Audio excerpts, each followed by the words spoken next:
Thank you, Vince. Okay, this is one final question. I'll begin with Mrs. Walter about unbundling the bond referendums and asking people to, when there is a vote on referendum issues, if these could be placed as single issues on a ballot instead of placing them in a so-called bundle. This is from Bruce Farmer and Phil Single. Carol. Did you ask if it could be done in the future, or why wasn't it done? Oh, absolutely, totally, 100%. Would any future bond package be broken down into its individual elements? When the Board of Selectmen received this bond package, I saw what you saw. I saw a lump sum at the bottom of a list of potential projects, and out of, well, I have to say that twice, at two separate Board of Selectmen meetings, I asked why taxpayers were not being given the opportunity to vote on these projects individually. I was told that this was the way it was always done. I don't have a lot of history with this stuff, and when I have asked and taxpayers have asked me, why isn't this being broken up? And my answer twice, the answer that I received twice is that this is the way it's always done. It would be too complex to break it down and vote yes or no on, I'm sorry. I figured that the First Selectman had knowledge that I didn't have, and that this was the way it was done, and the motion was made to send it to the taxpayers for approval, so I voted with that motion. I would never do that again. I found out after the fact that no, Clinton has a long history of breaking down bonding packages into their individual elements so that you can choose, yes, you want the town hall to be funded. Yes, you can provide funding for salt shed or bulkheads. No, you don't have to provide $985,000 for a turf field.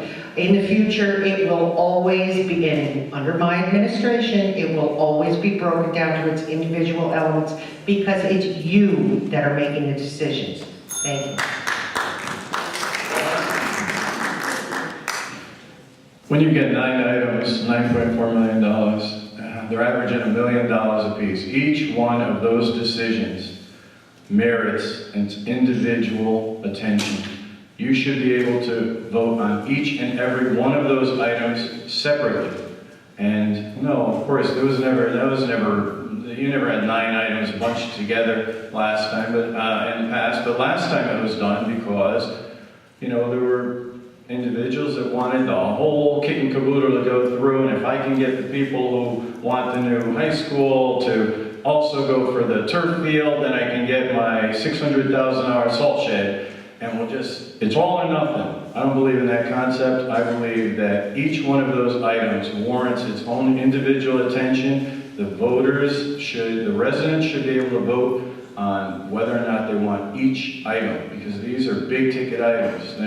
It's not like we're talking about the $15,000 threshold. We're talking about $1 million on the average per project. Okay, this is where it comes from.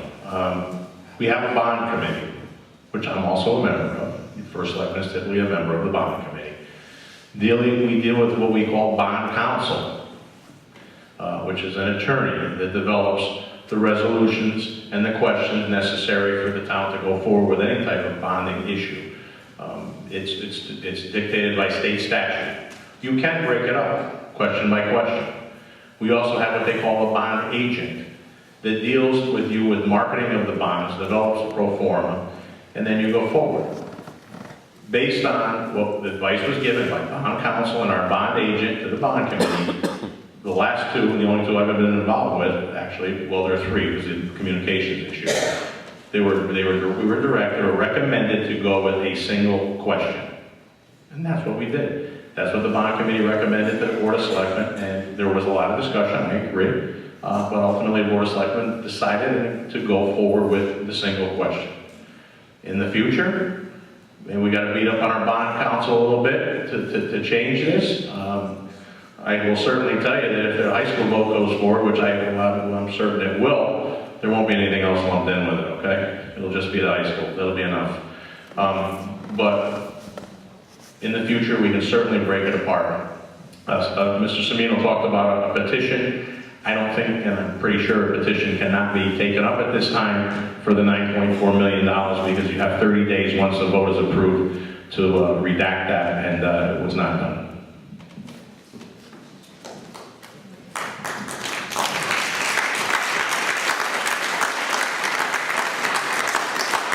This is the end of our First Selectman Candidates Forum. I want to thank Vincent Semino and Willie Fritz and Carol Walter very much for their leadership this evening and showing their experience, their dedication, their love of Clinton, and their willingness to serve. I want to thank you all very, very much.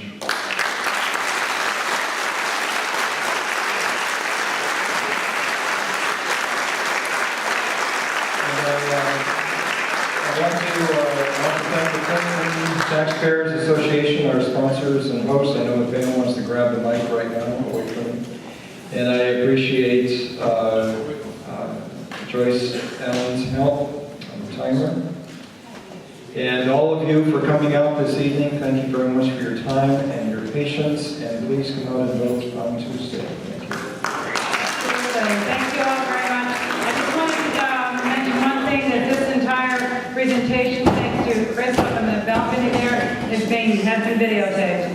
And hopefully we can get it on the GoCTA.org is our website.